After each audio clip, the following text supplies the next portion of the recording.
नमस्ते, मैं हूं सुरेश कुमार एकलवे और आप देख रहे हैं हिंदुस्तान न्यूज एंड टिप्स। देर से ही सही पर भारत ने आक्रामक कूटनीति का आगाज करके अब जैसे को तैसा की राह पकड़ ली है। पिछले 4 सालों से कश्मीर को लेकर सक्रिय हुए तुर्की को यह ख्वाब में भी उम्मीद नहीं थी कि भारत इस हद तक जा सकता है, मगर हद पार करने की शुरुआत तो खुद तुर्की राष्ट्रपति रेसेप तैयब एर्दोगन ने की थी। इस शैतान मुसलमान ने मुस्लिम देशों का अगवा बनने के लिए कश्मीर पर अपनी जुबान बहुत लंबी कर ली थी। भारत की सहनशीलता और वसुधैव कुटुंब की सोच के चलते एर्दोगन का हौसला लगातार बढ़ता जा रहा था और वह कश्मीर पर बकलोली की सारी सीमाएं लांघ गए। यकीनन उन्हें लगा कि भारत सिर्फ निंदा गान से ज्यादा कुछ नहीं कर सकता है। यही वजह थी कि यूएनजी के 76वें सालाना सत्र में तुर्की ने कल एक बार फिर से कश्मीर मुद्दा उठाने की हिमाकत की। पर इस बार भारत ने जो प्रतिक्रिया दी उससे पूरे तुर्की में हड़कंप नहीं मचा है, बल्कि रेसेप तैयब एर्दोगन के पसीने भी छूट रहे हैं।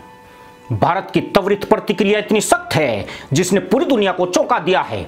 यह भारत की उस नीति के एकदम उलट है जिसके तहत भारत किसी भी देश के आंतरिक मामलों में हस्तक्षेप नहीं करता है। मगर यहां भारत ने तुर्की की दुखती रग साइप्रस मुद्दे को ही नहीं छेड़ा है, बल्कि भारतीय विदेश मंत्री एस जयशंकर ने साइप्रस के विदेश मंत्री के साथ एक लंबी बैठक भी की है। इससे भी ज्यादा यह हुआ है कि एस जयशंकर ने साइप्रस विदेश मंत्री निकोस क्रिस्टोडोलाइड से मुलाकात की फोटो ट्वीट करके पूरी दुनिया में इसे चर्चा का विषय बना दिया है। जिसके बाद साइप्रस का मुद्दा इतना हाईलाइट हो गया है कि अब तुर्की को अपनी जान संसद में फंसती नजर आ रही है। यूं भी भारत का वैश्विक कद बहुत ही बड़ा है। भारत द्वारा साइप्रस के मुद्दे से जुड़ने का मतलब यही है कि अब तुर्की के लिए गंभीर चुनौती खड़ी हो गई है, पर इसके लिए खुद रेसेप तैयब एर्दोगन उत्तरदायी है। कश्मीर पर उनकी आक्रामकता ने उनके देश की मुश्किलों में इजाफा कर दिया है।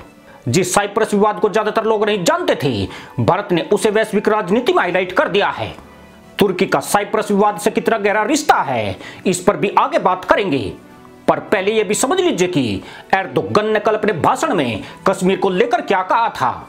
इस शैतान मुसलमान ने उइगर रोहिंग्या मुसलमान के साथ कश्मीर का यूएनजी के मंच पर जिक्र किया था, जिसमें उन्होंने कहा था कि कश्मीर को लेकर 74 साल से जारी समस्या को दोनों पक्षों को संवाद तथा संयुक्त राष्ट्र के प्रासंगिक प्रस्तावों के जरिए हल करना चाहिए। अतीत में भी एर्दोगन ने इसी तरह संयुक्त राष्ट्र में कश्मीर का मुद्दा उठाया था, जिस पर सिर्फ भारत आपत्ति जताने से ज्यादा कुछ नहीं करता था। मगर इस बार बाजी पूरी तरह से पलट चुकी है और साथ में पलटने वाला एर्दोगन का मंसूबा, क्योंकि भारत ने तुर्की की दुखती रग को दबाने की नीति की पहल कर दी है। साइप्रस भूमध्य सागर में एक द्वीप है। सांस्कृतिक रूप से यह देश ग्रीस से मिलता जुलता देश है। इतिहास में कभी इस पर ग्रीस का कब्जा रहा तो कभी बाइजेंटाइन साम्राज्य का कब्जा रहा है, तो कभी तुर्क के उस्मानी साम्राज्य का कब्जा रहा है। 1878 में ब्रिटेन ने इस द्वीप को उस्मानी साम्राज्य से ले लिया और 1960 में साइप्रस को ब्रिटेन से आजादी मिल गई। आजादी के समय साइप्रस में 77% लोग ग्रीक और 18% तुर्क रहते थे। तुर्की की नजर बहुत दिनों से साइप्रस पर गड़ी हुई थी।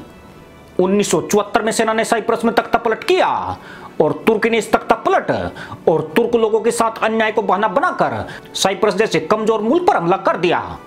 दुनिया भर में इस हमले की बहुत आलोचना हुई थी और 3 दिन में तुर्की ने युद्ध विराम की घोषणा कर दी, लेकिन तब तक तुर्की ने साइप्रस के 38% भूभाग पर कब्जा कर लिया।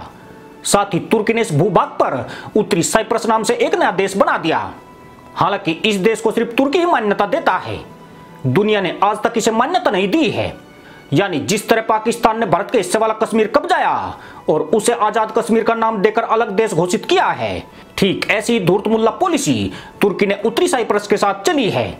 चौंकाने वाली बात यह कि उत्तरी साइप्रस को पाकिस्तान और बांग्लादेश ने मान्यता दी थी, लेकिन अमेरिका के दबाव के बाद उन्होंने भी यह मान्यता रद्द कर दी। उत्तरी साइप्रस को आज भी अवैध भूभाग माना जाता है। आज भी तुर्की के 30,000 से अधिक सैनिक उत्तरी साइप्रस में तैनात हैं। उत्तरी साइप्रस में 99% मुसलमान रहते हैं। यहां से ईसाई लोगों को पूरी तरह सफाया कर दिया गया है, ठीक उसी तरह से जैसे पाक अधिकृत कश्मीर से हिंदुओं का सफाया किया गया है। ग्रीस उतना मजबूत देश नहीं है कि वह उत्तरी साइप्रस को तुर्की की गुलामी से आजाद करा ले। सितंबर 2019 में पीएम मोदी ने ग्रीस नेताओं से मुलाकात की थी। तब ग्रीस नेताओं ने मोदी से मदद की गुहार लगाई थी, पर भारत दूसरे देशों के मामले में हस्तक्षेप नहीं करने की नीति के चलते खामोश रहा था। मगर अब तुर्की द्वारा साइप्रस पर अवैध कब्जे की बात उठाकर भारत ने आक्रामक कूटनीति का आगाज कर दिया है। इससे भारत को फायदे ज्यादा, नुकसान बहुत कम है। नुकसान यही है कि तुर्की के साथ भारत के रिश्ते और ज्यादा बिगड़ेंगे। यूं भी दोनों देशों में पहले ही कड़वाहट चली आ रही है। तुर्की और भारत के बीच व्यापारिक रिश्ता भी ज्यादा अच्छा नहीं है। दोनों देश सालाना बामुश्किल 6 अरब डॉलर का व्यापार करते हैं, जो बहुत ही मामूली है। जबकि तुर्की के पड़ोसी देशों के साथ भारत के संबंध मजबूत हो रहे हैं। ग्रीस, आर्मेनिया, साइप्रस के साथ भारत धीरे धीरे खड़ा हो रहा है। अब भारत को तुर्की, इराकी और सीरिया के कुर्द समुदाय का समर्थन करके तुर्की को बता देना चाहिए कि नई दिल्ली किस हद तक जा सकती है। तुर्की द्वारा कुर्द समुदाय पर किए गए जुल्मों को दुनिया के सामने रखना चाहिए। इराक के कुर्द समुदाय के नेता ने बहुत बार भारत से सहायता मांगी है। साथ ही एक जिम्मेदार भारतीय होने के चलते हमें भी तुर्की के सामान, उसकी एयरलाइंस और पर्यटक के रूप में तुर्की का बहिष्कार कर देना चाहिए।